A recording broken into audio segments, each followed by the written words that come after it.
12 commerce ની અંદર BA ની અંદર ચેપ્ટર નંબર 6 ની અંદર આગળ વધીએ। વિદ્યાર્થી મિત્રો, ખાસ આ ચેપ્ટર ની અંદર થી છેલ્લા જે બે મુદ્દા છે એટલે કે દોરવણીના તત્વો જે છે એમાં આપણે એક મુદ્દો છે એ જોયો નિરીક્ષણ, બીજું છે અભિપ્રેરણ। ત્યાર પછીના જે બે મુદ્દા જે છે ખાસ કરીને નેતૃત્વ અને માહિતી સંચાર, એ જે બે મુદ્દા એ અભ્યાસક્રમમાંથી રદ થઈ ગયા છે આ વર્ષ પૂરતા। તો ખાસ મહત્વનો મુદ્દો આ ચેપ્ટર ની અંદર દોરવણીના 4 તત્વોમાંથી 2 તત્વો આપણે ભણવાના છે। પહેલું તત્વ આપણે જોઈ ગયા નિરીક્ષણ, એનો અર્થ અને નિરીક્ષકના કાર્યો। આજે આપણે દોરવણી ના બીજો તત્વ એટલે કે અભિપ્રેરણ વિશે વાત કરશું। તો અભિપ્રેરણની વ્યાખ્યા, એના અર્થ અને અલગ અલગ અભિપ્રેરણની લાક્ષણિકતાઓ છે એ આજે આપણે જોઈએ। તો અભિપ્રેરણ એટલે શું? તો ખાસ વિદ્યાર્થી મિત્રો, અભિપ્રેરણ જે છે એટલે કે વ્યક્તિની અંતર્ગત એક એવું તત્વ જે વ્યક્તિને કાર્ય કરવા માટે પ્રોત્સાહિત કરે છે। વ્યક્તિ જે છે એ આપણે જોતા હોય છે દરેકની કાર્યક્ષમતા અલગ હોય છે, દરેકની મનોવૃત્તિ પણ અલગ અલગ હોય છે, દરેકની જરૂરિયાત પણ અલગ અલગ હોય છે। તો આ જે જરૂરિયાત છે એને સંતોષવા માટે અભિપ્રેરણ જરૂરી છે। તો ખાસ કાર્ય કરવાની જે ઈચ્છા છે, ક્ષમતા છે, એ પૂરી કરવા માટે ખાસ અભિપ્રેરણ જરૂરી છે। દરેક કર્મચારીની કાર્યની ઈચ્છા અને ક્ષમતા છે અલગ અલગ હોય છે, વચ્ચે એક અંતર છે। ઘણીવાર આપણે જોતા હોય છે કે ઈચ્છા હોય પણ કાર્ય કરવાની ક્ષમતા ન હોય, ક્ષમતા હોય તો કાર્ય કરવાની ઈચ્છા ન હોય, આવા પ્રશ્નો છે એ ખાસ થતા હોય છે। તો ખાસ જ્યાં માનવીઓ કામ કરે છે ત્યાં અભિપ્રેરણનું કાર્ય છે ખૂબ જરૂરી છે। જ્યાં માણસ કામ કરે છે ત્યાં અભિપ્રેરણ જરૂરી છે। એટલે કે અભિપ્રેરણ દ્વારા તમે કર્મચારીના જુસ્સામાં વધારો કરી શકો, એની કાર્ય કરવાની ક્ષમતામાં વધારો કરી શકો, એકમ પ્રત્યેનો ભાવ છે એ જગાડવાનો પ્રયત્ન કરી શકો। તો અભિપ્રેરણ દ્વારા ખાસ આપણે ઘણા બધા કાર્યો છે ધંધાની અંદર કરાવી શકીએ। અભિપ્રેરણ માટેનો જે પ્રેરકો છે એ કયા કયા? એટલે કે અભિપ્રેરણ ની જે પ્રક્રિયા છે એના પ્રેરકો એટલે કે એના તત્વો, તો નાણું એટલે કે નાણાં દ્વારા તમે એને પ્રોત્સાહિત કરો, બિન નાણાકીય પ્રોત્સાહનો, સગવડો, વણ સંતોષાયેલી એની જે જરૂરિયાતો છે, આ તમામ બાબતો દ્વારા અભિપ્રેરણ છે કરવામાં આવતું હોય છે। તો જોઈએ અભિપ્રેરણનો અર્થ। અભિપ્રેરણ એટલે કે ખાસ કર્મચારીઓમાં વધુ કાર્ય કરવાની જે પ્રેરણા છે એ પ્રેરણાને જગાવે। કર્મચારીની અંદર જે પ્રેરણા રહેલી છે કાર્ય કરવાની, જે પ્રેરણા ઘણીવાર આપણે જોતા હોઈએ છીએ કે પ્રેરણા બહાર નથી લાવી શકતો, ક્યાંક એની જરૂરિયાત સંતોષાતી ન હોય, ક્યાંક વેતનના પ્રશ્નો હોય, ક્યાંક એને પોતે કાર્યનો સંતોષ, કામ કર્યાનો સંતોષ ન હોય, તો એ સમયે ખાસ અભિપ્રેરણ જરૂરી છે। તો કર્મચારીઓમાં વધુ કામ કરવાની પ્રેરણા જગાવી અને તેમને મહત્તમ કાર્ય સંતોષની ઉપલબ્ધિ કરાવવી એટલે અભિપ્રેરણ। એટલે કે વધુમાં વધુ કાર્ય સંતોષ થાય એને એવી અનુભૂતિ કરાવી એટલે અભિપ્રેરણ। એની અલગ અલગ બે વ્યાખ્યાઓ અહીંયા આપી છે, જોઈએ। પહેલી વ્યાખ્યા છે જુસિયસે આપેલી છે કે ઈચ્છિત કાર્યને પાર પાડવા પોતાને કે બીજાને પ્રેરણા આપવાની જે પ્રક્રિયા છે, ઈચ્છિત કાર્યને પાર પાડવા એટલે કે ધંધાની અંદર જે ઈચ્છિત કાર્ય છે, નક્કી કરેલું કાર્ય છે, એ કાર્યને પાર પાડવા માટે, પૂરું કરવા માટે કે બીજાને પ્રેરણા આપવાની પ્રક્રિયા જે છે, પોતાને કે બીજાને જે પ્રેરણા આપવાની પ્રક્રિયા છે એને અભિપ્રેરણ તરીકે ઓળખવામાં આવે છે। બીજી એક વ્યાખ્યા છે મોર્ગને આપેલી છે, એ એવું કહે છે કે અભિપ્રેરણ છે મનની એવી સ્થિતિ છે કે જે કર્મચારીઓને લક્ષ્ય તરફ દોરી જાય।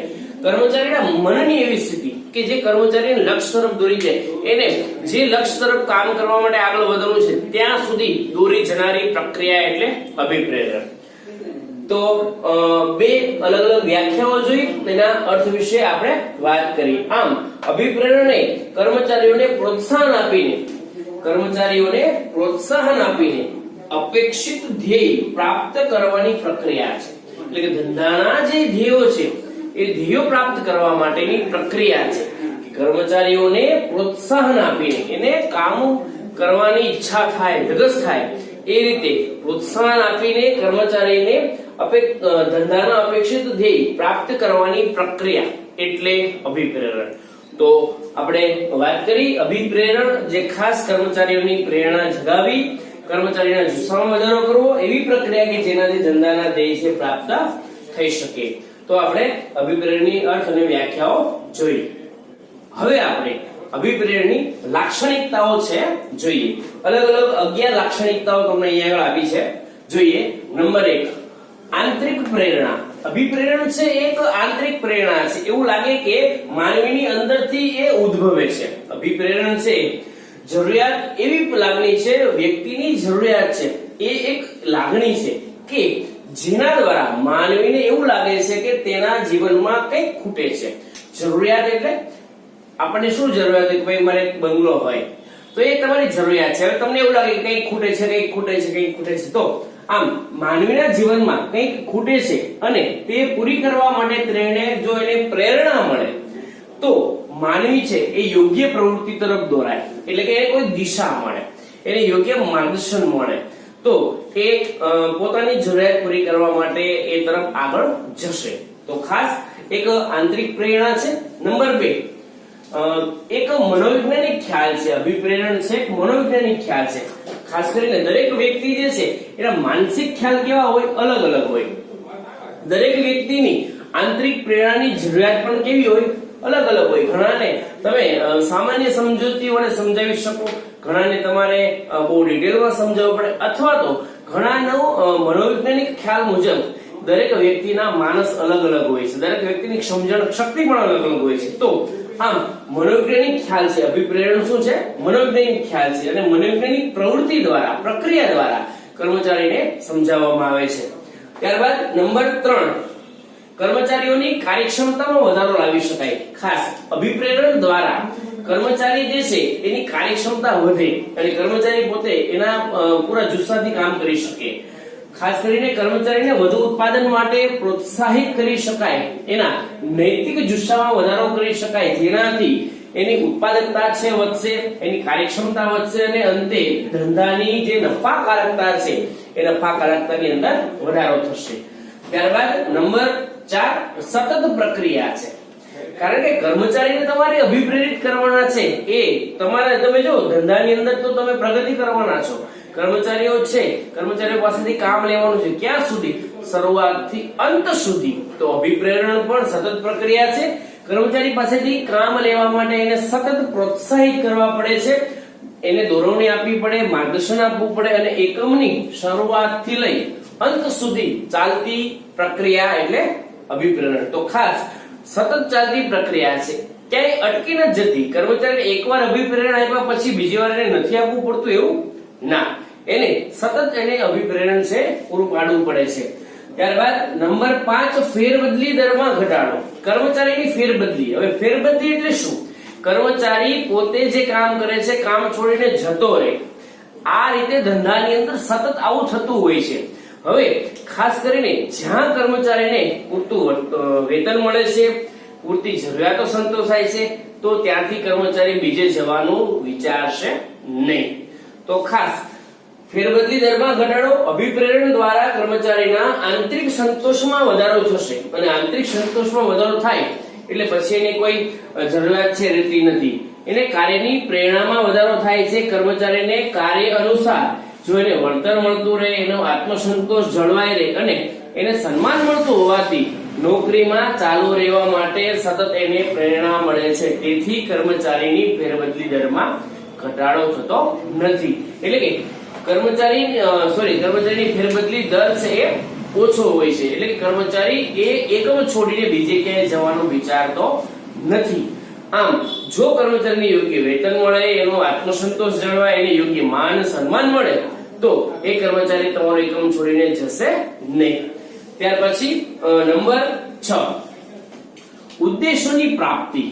કાર્યક્ષમ રીતે કાર્ય કરવાની પ્રેરણા છે એ કર્મચારીને અભિપ્રેરણ દ્વારા મળે છે. એટલે કે કર્મચારીના વ્યક્તિગત જે ઉદ્દેશો છે અને ધંધાકીય એકમના જે ઉદ્દેશો છે એની પ્રાપ્તિ થઈ શકે અભિપ્રેરણ દ્વારા. એટલે વ્યક્તિગત કર્મચારીના જે ઉદ્દેશો એ સંતોષી શકાય, પૂર્ણ કરી શકાય અને એકમના પણ ઉદ્દેશો છે પૂર્ણ થઈ શકે.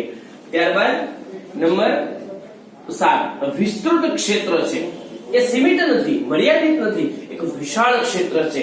એની ખાસ કરીને કર્મચારીની જરૂરિયાત, એની હેતુ, ઈચ્છા, લાગણી, ધ્યેય, પસંદગી, મનોબળ, આતુરતા, પ્રલોભન, આ તમામ જે કંઈ છે એ તમામ શબ્દોનો ઉપયોગ પ્રેરણા કે અભિપ્રેરણની અંદર થાય છે. એટલે કે વિસ્તૃત ક્ષેત્ર છે, કોઈ સીમિત ક્ષેત્ર નથી.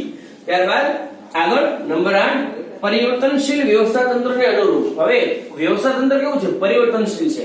આપણને ખ્યાલ છે આધુનિક સમયની અંદર વ્યવસ્થા તંત્ર સતત બદલાતું રહે છે, ટેકનોલોજી બદલાતી રહે છે. ઘણીવાર એવું થાય કે કર્મચારી છે એ વ્યવસ્થા તંત્રની અંદર કામ ન કરી શકે અથવા તો કામ કરવા તૈયાર ન હોય, તો તમે એ સમયે કર્મચારીને યોગ્ય અભિપ્રેરણ આપી, દોરવણી આપી, માર્ગદર્શન આપી તમે એને એની પાસેથી કામ છે લઈ શકો છો. તો ખાસ જે બદલાતી જતી વ્યવસ્થા છે એ વ્યવસ્થાની અંદર એ કામ કરતો રહે, કામ કરતો થાય, એને તમે સમજાવી શકો તો એકમાત્ર માધ્યમ છે અભિપ્રેરણ. તો ખાસ ધંધાની અંદર આધુનિક સમયમાં ખાસ કરીને ઉત્પાદનને લગતા ટેકનોલોજીના, કાચા માલના, અન્ય પ્રવૃત્તિમાં સતત ફેરફાર થતા રહે છે. આવા પરિવર્તનમાં કર્મચારી ઝડપથી તૈયાર થતો નથી, પણ અભિપ્રેરણ દ્વારા તેને યોગ્ય સમજ આપીને આવો પરિવર્તન છે એનો સ્વીકાર તમે કરાવી શકો. ત્યારબાદ નંબર 9 સહયોગ દ્વારા સહયોગ પ્રાપ્ત કરવાનું સાધન. હવે કર્મચારીઓ છે, ખાસ કરીને મધ્ય સપાટી આપણે જોઈ છે કે અધિકારીઓની સપાટી છે. હવે એ સપાટીએ જે અધિકારીઓ છે એને કામ લેવું છે, તો ખાસ અભિપ્રેરણ દ્વારા તમે કર્મચારીનો સપોર્ટ છે, સહયોગ છે મેળવી શકો છો. ત્યારબાદ નંબર 10 હકારાત્મક અભિગમ.